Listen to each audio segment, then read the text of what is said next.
Hello and welcome to Fine is a Four-Letter Word. My guest today is Jason Seiden. Welcome to the show, Jason.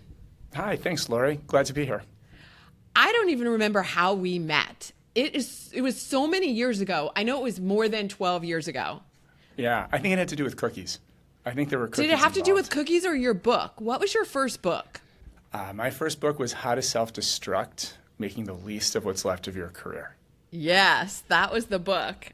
Yeah. And Looking back now, it feels like I threw down the gauntlet for myself, but that's a totally different story. I know we have like 5 different stories we could cover Right. today. Yeah, crazy. Yeah, I remember that book.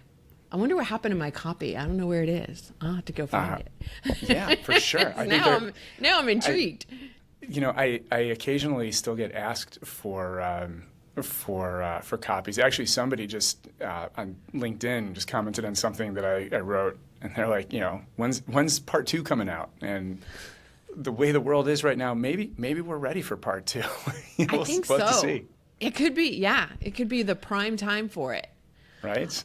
All right. So before we get into all of that, I'd like to know where it all started. What were the values and beliefs that you were raised with that contributed to you becoming who you became as a young adult and even to today?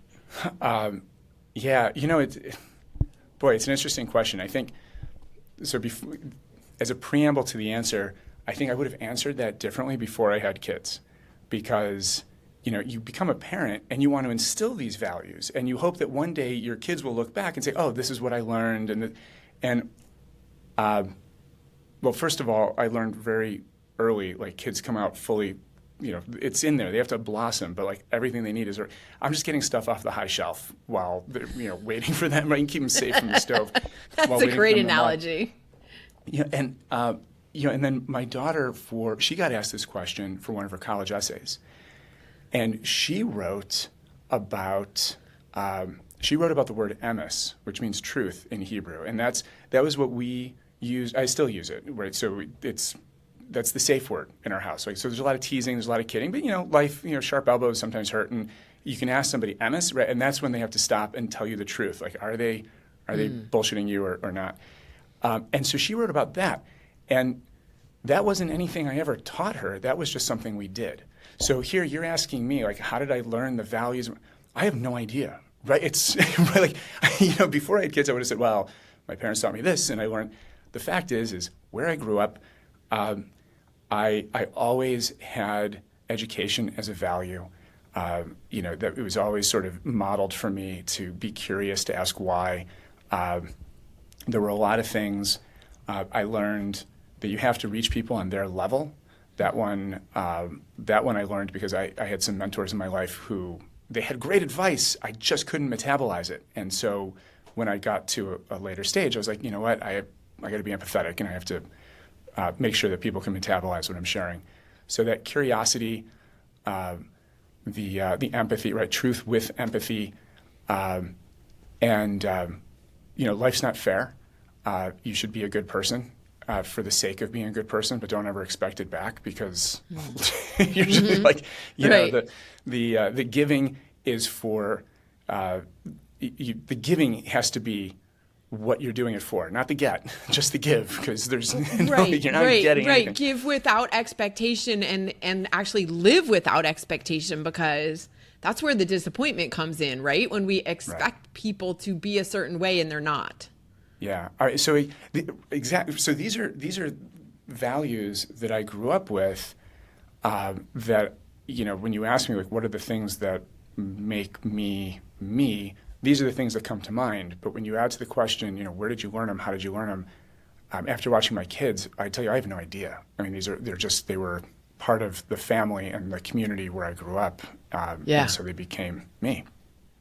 Yeah. Very cool. And then, so obviously, as you took those values and beliefs and have now passed them down to your kids. I hope so. What else did you do with them in terms of using them for your own life? Like, how did they play into you becoming, like, what did you do you went to college, you started working. Yeah. Like, how did those play into that, you becoming who you developed into? Well, it's a journey, right? Yeah. It's I wish I could look back and say I was intentional every step of the way. And the truth is I was intentional about some things. I made some mistakes. When you're young and you're always betting on the promise of things, sometimes it looks like you're acting in alignment with your values, and you're not, right? But but that only comes back in hindsight. And I'm not talking about anything major. I'm talking about choosing careers and you take a job thinking it's going to be I get to use this skill, and you're like, no, I don't. So I've always had an entrepreneurial streak. I've always spoken truth to power. I've learned over the years to be better at how I do that. But I chose a career path that gave me the freedom to build things and to explore and to take risks and to make mistakes. And sometimes that meant joining companies where there were leaders in place who would provide me that freedom and some guardrails. Sometimes it meant building my own company, or sometimes it meant consulting to companies who need that maybe in a short burst. But truth to power is not something you need around every day. So my career's been a story. Tell me some of that story. Or I know some of it, but share with my listeners. Yeah, well, the important it's probably pieces. I was just going to say it's like the least important story of my life, but there are some highlights. So, I was lucky. I graduated into the dot-com boom. I was very lucky, my first job, to be the executive producer of RollingStone.com. Like, that was just crazy times. That's so amazing. Like, I'm Right. just, because I'm into music too, and I'm like, wow, that would be so cool. I know. And I was such a jackass back then. I really, like, I just, appreciation for all the people who were my coworkers. Well, you know what? I think think back the same way in the beginning of my career. I'm like, oh my God, how did my mentors and bosses, how did they put up with that? Because yeah, right? Because they were the same way once, and they see, right? So, I did that. When I left that, because the market crashed, I went into strategic consulting. I was there for a nanosecond. And what I realized very early was strategy was only as good as people's ability to implement. Mm-hmm. And the strategy and the financial strategy was being set by people in a room who were working with a spreadsheet, and they were coming up with stuff that people would never do. Right. And then you had the other people trying to run the company, and they were coming up with, they knew what people could do, but the ideas that they were throwing to these people, it just, I think this will work, right? And there was nothing. So I found myself in leadership and communications consulting and focused on that gap between the executive leadership team and the people who are making this happen. How do you communicate ideas? How do you communicate ideas up so that you can get them approved? How do you communicate ideas into the organization so they get executed? Mm-hmm. And to do that, there's a lot of curiosity that's needed. What's the problem we're trying to solve? How do we create a concrete problem out of this amorphous we're not getting it done? And then how do you tell truth with empathy, right? Like, how do you actually dissent in an organization without getting your head chopped off? And mm-hmm. how do you tell an employee that, hey, I need you to do something different without demotivating them? So all those values that they came in. So I spent a decade doing that consulting, and that turned into me. Then the social media came out, and so I was doing a lot of social selling and social recruiting, right? So social media became an amplifier on the communication side and a complication.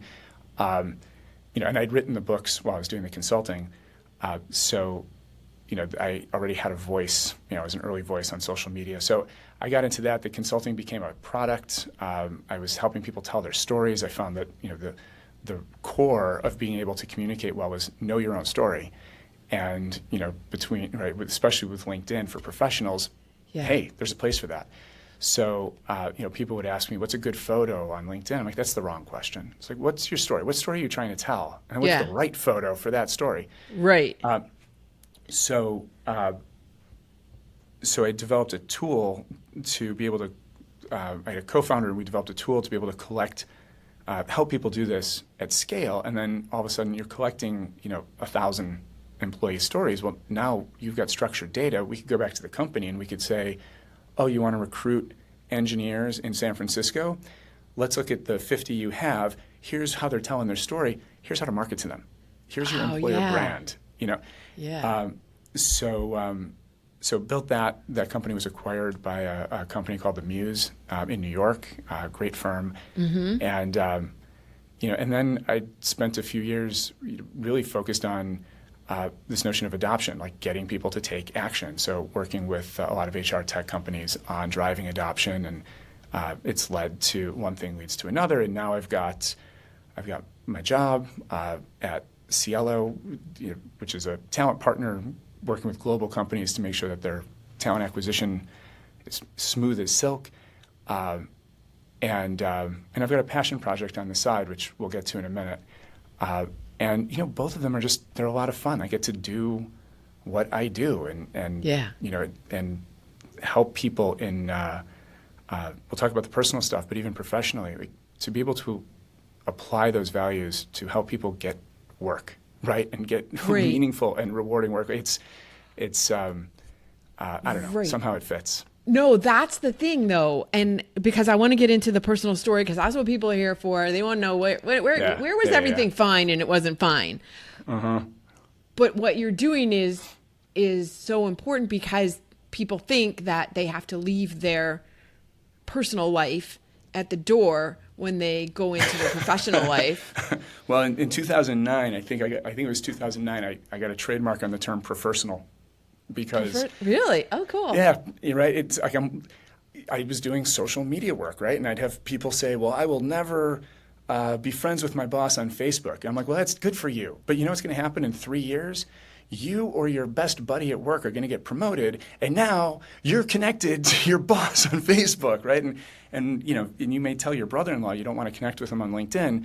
Have fun at Thanksgiving dinner. I don't want to be around, right? So, this binary, one side's one, one side's the other, just the carrying cost of that was so expensive that I'm like, this doesn't work. We need a balance, right? And now we're doing it again, right? Everything got smurged during COVID, and everything, it was like, let's mix it up. And now we're finding, whoa, too far. We need some balance. Right. Where is the balance in terms of what employers are asking for? And I'm not asking for the answer for this, but I'm just saying, like, they're where the balance and your personal life. But I'm seeing a lot of people, especially on LinkedIn, talking about this whole idea of work-life balance. And I don't even think there is a balance. I think it's all an integration, because at the end of the day, it's all one life. It's all your life, whether you're at work or you're at home or you're, out in your community. You're one person and it's your life. These are all pieces of it. Yeah. But it's all integrated into one person's life. Well, and this is the transition, right? Because this smacked me in the face. Like I'm off doing talks, and I'm being really pithy, and this is a decade ago, and I'm giving these talks about exactly this, and I'm saying things like, there is no such thing as work-life balance. You know what the opposite of work is? Play. You know what the opposite of life is? Death, right? So if you put work over here, you kind of assume play is over here. But if you put life here, now play and life are in the same bucket.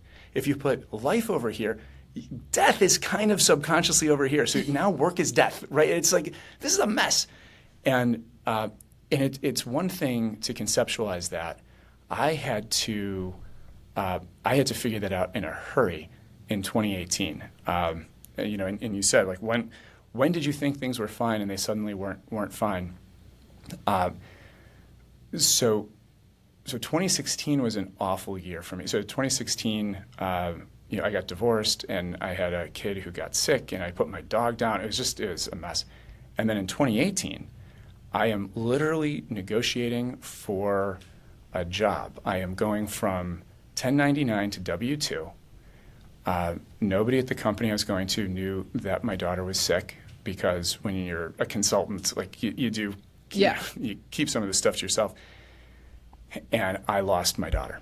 15 years old. She had been in chronic pain, horrible chronic pain for 3 years, and she died of suicide because she's just like, no, like I'm not living my entire life in pain. I'm in the middle of that. So I had to figure out that whole work-life thing, like in one day while I was a complete mess. So, you know, the universe is like, oh, yeah, you're going to talk about this? You're going to make this your... like, Yeah. Right, let's see you live your values now, Seiden. You know, like, Right. and that was, you know, July 22nd. You know, that was the day that everything stopped being fine. Yeah. And then what? Like, then I mean, how? Right? Yeah. So because then I got you're lucky. still here, you're Of course. still breathing, and I can't even imagine. I don't have children. I can't even imagine what that feels like, or how Yeah, so- you manage to pick your head up off the pillow and get out of bed ever again. Right? All right. So first of all, don't imagine it. Like, let me just be really clear. And I tell this 'Cause to I everybody. can't. Yeah. Well, and the natural reaction, you hear something like that, you're like, oh my God, I can't imagine. Please don't. Right? Like, listeners, don't imagine. This isn't like you're hanging out with your friends and somebody's like, this this salad dress tastes funky. Try it. Right? It's Right. not one of those, right? Like, Right. Which this the is- answer to that is always no anyway. Yeah, right. But this was a dark hole, and you know, what I would tell everybody is, do not imagine how dark this hole is. In fact, I don't want to be here. I certainly don't want you down in here with me. Throw me a rope. Yeah. Tell me how. Like, go give your kids a hug. Go give your spouse a hug. Go tell me you took your pet for a 4-hour walk. Like, don't say I can't imagine. Tell me, you know what? I hear you. I just had dinner, and we all put our phones down and looked each other in the eye and had like the best dinner we've had in years. I want to hear that story. That's the rope. Get me out of here. Thank you. And I got really lucky because that realization that that's what I needed and wanted hit me like a thunderbolt. So how do you get out of bed initially? Well, shock is protective. Thank God for Sure. shock. 2 or 3 days after Elle died, after my daughter died, well, first, let me back up. Before I even get to my realization, I was very lucky. I have a woman in my life, Lisa, who was just incredibly supportive. She showed up, and like, you know, she took care of everything. I had like my own personal communications team, right? So people didn't know how to talk to me, and she was fielding all that and sort of bridging the communications so that people knew that I wanted to hear from them, and they had some guidance on what to say. It was incredibly helpful. Really, really lucky to have help, and I had to let that in. I'm a guy of a certain age. Like, I help you. You don't help me. Yeah. So accepting help and allowing myself to break down in front of people was, I just went with it. And I think it was the third day, right? So the second full day after Elle died, I was a puddle. I was on the floor. I was like a cat, in the window, in the square of light on the floor, watching dust particles with, snotty Kleenexes all over. And I was alone. I'm in my apartment. And I just had, I had this thought. It didn't even feel like my thought. And it was, here is this girl who, with her birth, my oldest born daughter, with her birth, expands my capacity for joy beyond what I thought possible. And now with her death has just expanded my capacity for grief beyond what I thought possible. And what a gift to be able to, to expand my capacity for life.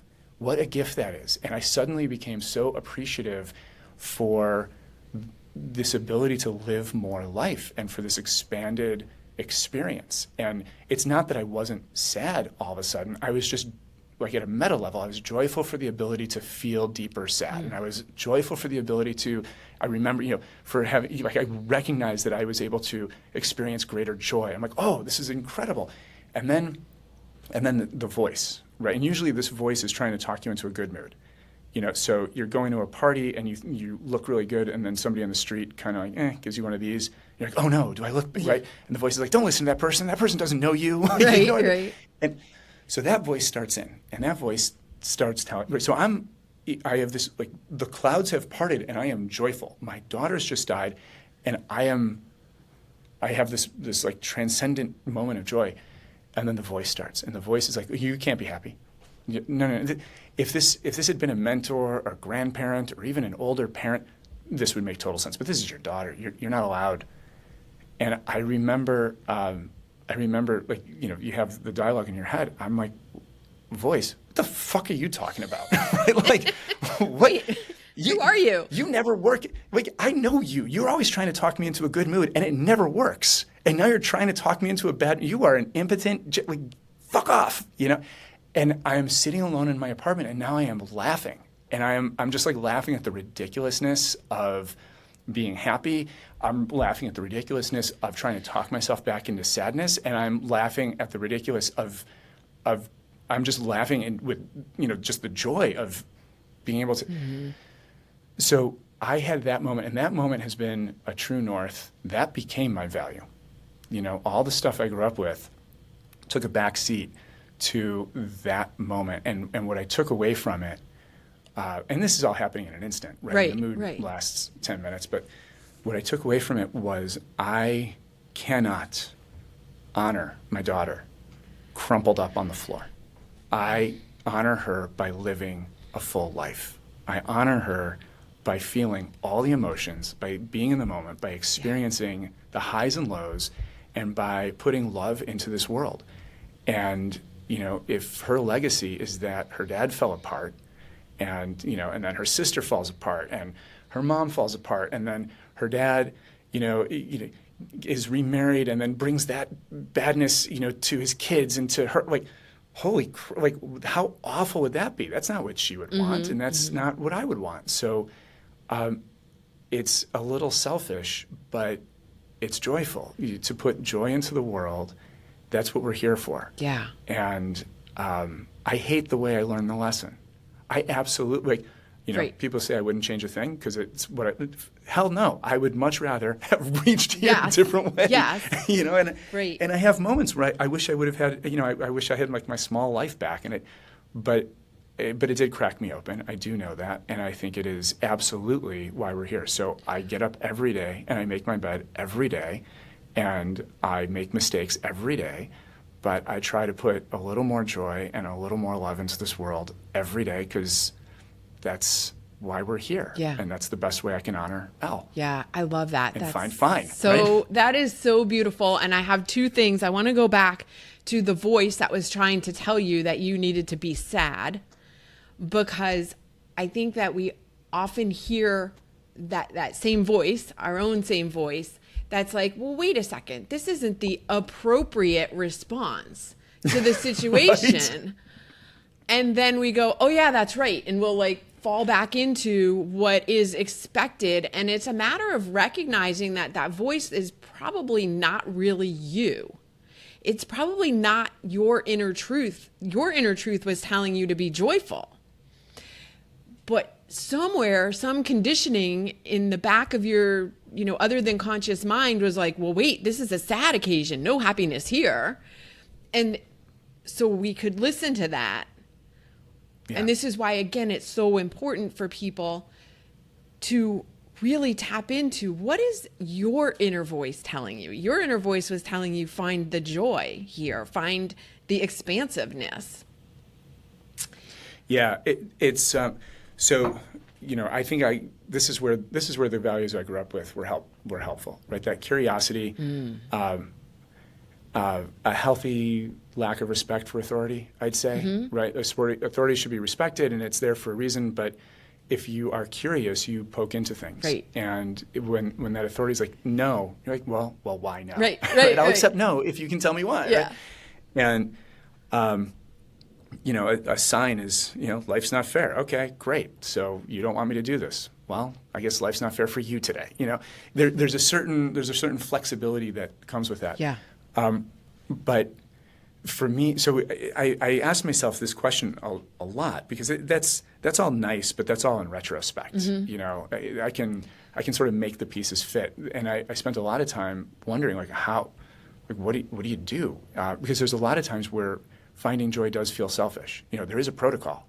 There is, or somebody else is going to be hurt. Life is not always expansive. Sometimes it is zero sum. And it's happy for you, sad for me, or happy for me, sad for you. And what do you do? And what I've discovered is my intuition, my inner voice, that is the reptilian back part of my brain. It moves so fast. It is so quiet. It doesn't feel like anything. It feels like, it's when you just find yourself changing lanes with, mindlessly, and then a second later, the guy comes flying past you at 100 miles an hour. Like, oh my God, how did I see him? You don't know. The naysayer, that's the front. It has a different quality to it, and it's more this than this. And I've been in therapy. I mean, you don't go through what I've been through without a lot of therapy. I've also had coaching. I had a remarkable coach, and she and I actually went through an exercise where we named those different voices. Yeah. Is right, and that was really helpful because I did struggle. I got as far as realizing that my intuition, I couldn't feel it, but I felt all the other ones. So it just became an exercise in just shutting everything up. Yeah, well, and that's a fantastic exercise. I've learned that too, and I've worked with some of my clients to do that as well, because you have to realize that those voices, or whatever, we're not talking like psychotic, but we all have different voices that are coming from different places that have been instilled into us. Those voices are not truly you. They're talking to you, but they're not truly you. And so if you can name them, then it helps separate them from you.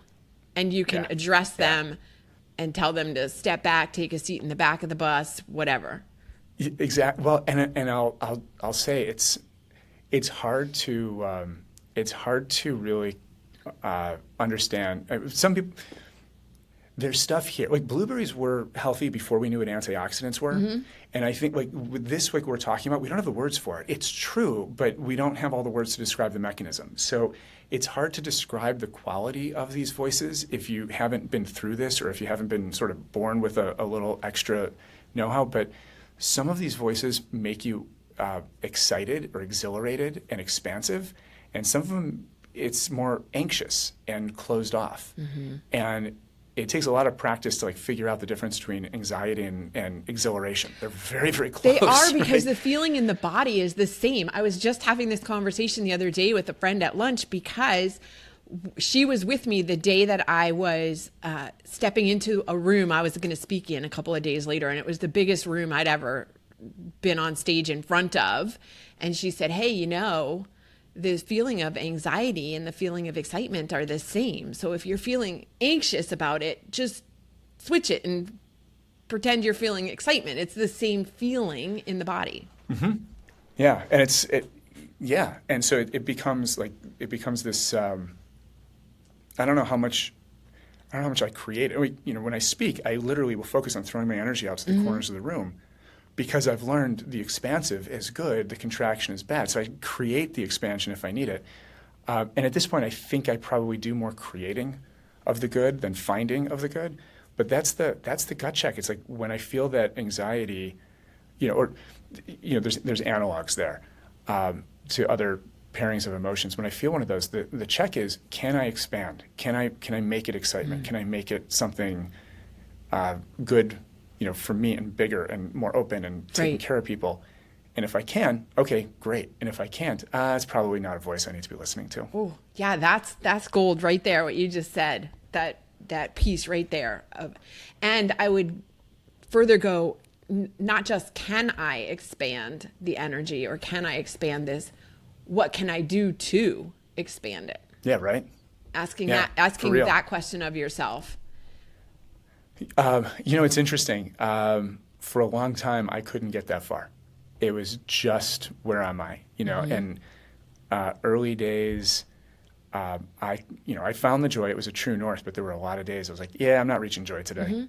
We're going to go for acceptance. Yeah. What? Can I accept it? And there's nothing wrong with that.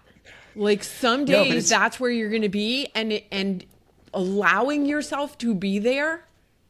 That's what I mean. Right. So I hear you and I agree with you. I want to respect the process. So I used to say anger was the lowest usable emotion for me. If I could get angry, I could direct that outward. Since going through this, anger is actually not even a usable emotion for me. I'm not saying I don't get angry. It's just things. So I've kind of moved up a little bit in that ladder. But there were plenty of days I'm like, I'm depressed. The sheets are 1,000 pounds. That I would fight through. That I would be like, nope, I'm getting out of this. It's going to hurt. It's going to, it's like working out or something. You're like, I'm just going to grind it through. But I would sort of at the same time sort of dial back. I'm like, I'm not going to reach joy. Can I reach acceptance? Yeah. If I can reach acceptance, that would be great. No, can I reach apathy?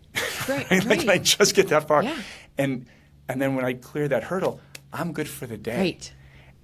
And sometimes that's as far as I got, but sometimes taking the pressure off would then allow me to move up. But when the first little while, I would keep reaching for joy, and there were a couple days where that just set me up for disappointment. Right. I'm like, why can't I get it again? Yeah, it's too high. So yeah, it's like, what can I do? But sometimes what can you do? You can lower your standards. Right, right, lower which your- is completely valid and nothing wrong with it. Yeah. Yeah, we just don't talk about it. Right. So, I'm put it out glad you there. brought that up, because that is absolutely wherever you can get to. And all the people who are out there cheering you on going, come on, you can get, like, some days you just don't have it. It's like having energy. Some days you kill the workout at the gym, and some days you just go through the You get through motions. it. Exactly. Right, exactly. I mean, Yeah. So, but you still showed up. yeah. Well, that you have to do every day. And that, the other thing that kind of dawned on me was I was very lucky to have this moment. And I knew right then I was surrounded by people who did not have it. And, I mentioned earlier about metabolizing support, and, some of the mentors and people I had supported me in ways that I couldn't metabolize. I recognized instantly I had just reached a level that was going to be foreign to a lot of folks. And sure enough, I went through a grief group. I'm like, I can't do group because too many people in there were just in love with their sadness.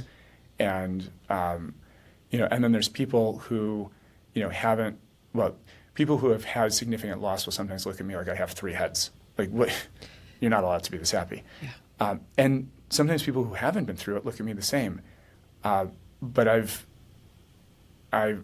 realized it's taken me a while to find the balance. This is who I am. I never wanted to be the guy who lost his daughter, but I can't stop being a guy who lost his daughter.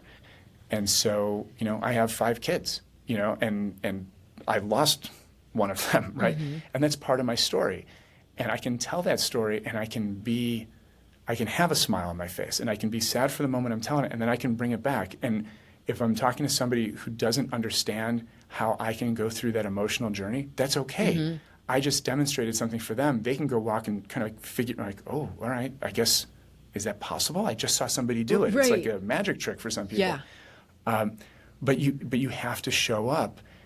And, and I did spend some time, once I got my own stuff squared away, I spent some time figuring out what story I wanted to tell and how I wanted to tell it, because I knew there's something important for people to experience through me here. Yeah.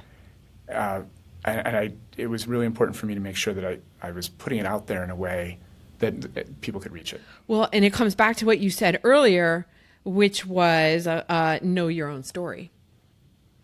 Yeah, And right? you get to shape that story and tell it to yourself and to others however you would like it to be. Well, I will respectfully agree and disagree with you. Yes, that is true. And it is most true when you realize you're a walking cliche. I am a walking cliche. I am who I... So there is a right story for me. And when I can embrace the story that is true for me, then we're all good. People are not going to be... Not everyone's going to get it. Some people will be wrong on the margins. But... yeah, it's bizarre. This is a paradox. It's a koan. There is one right story. Like, I shouldn't say one. There are some right stories for you. You can tell whatever story you want, and whatever story you want is right. Okay, but when you align with one of those stories that actually is right for you, like the whole thing just resonates off the charts. Right. Right? Yeah. It's like you're playing guitar. You can hit whatever note you want. But when you hit the 3 that kind of go together, you get a chord, and it makes music. And so... Right. That's I think a lot of people they think, oh, I can tell whatever story, I can shape whatever story. It's like, yeah, but that's not an excuse to go hit 3 random notes. you still should try to find the resonance. Yes, and thank you for that clarification, because what I was saying, or what I was trying to say, is that we get to shape who we become and the story that we tell in the world. And when you find those right notes, and that's truly who you are, that's your truth story. Yeah. You know what? I agree with what you're saying. It's having been through this journey and having to facing that whole personal, professional thing in the moment, I realized in an instant where the stuff that I had been sharing, like where it was just surface and where it ran deep. Yeah. And I very quickly was able to go like, yep, surface stuff is gone. We're just going to focus on the deep stuff. And there's a lot there that goes unspoken that I found myself grappling with. So thank you for indulging me in adding that little bit, because that was something that took me a while to figure out, and nobody had shared that with me. Yeah, that's cool. Wow, we have covered a lot of ground today. And I know we can go on even further. Thank you. No, it's a pleasure. I enjoy telling the story and sharing the joy that came out of it somehow. Yeah, I mean, it's really special. The other question I was going to ask you, when you said you wish you hadn't gone through this experience to get where you are, do you think there would have been another way to get here? No. I believe whatever is right, but I also believe, we're like angels on Outward Bound. We're together and it's a trip and we're in the wild, and sometimes a storm happens and sometimes a snake bite happens, and it's not fair and it's not always a reason for it, and just is what it is. So, maybe I was meant to learn this lesson. I don't know that I was.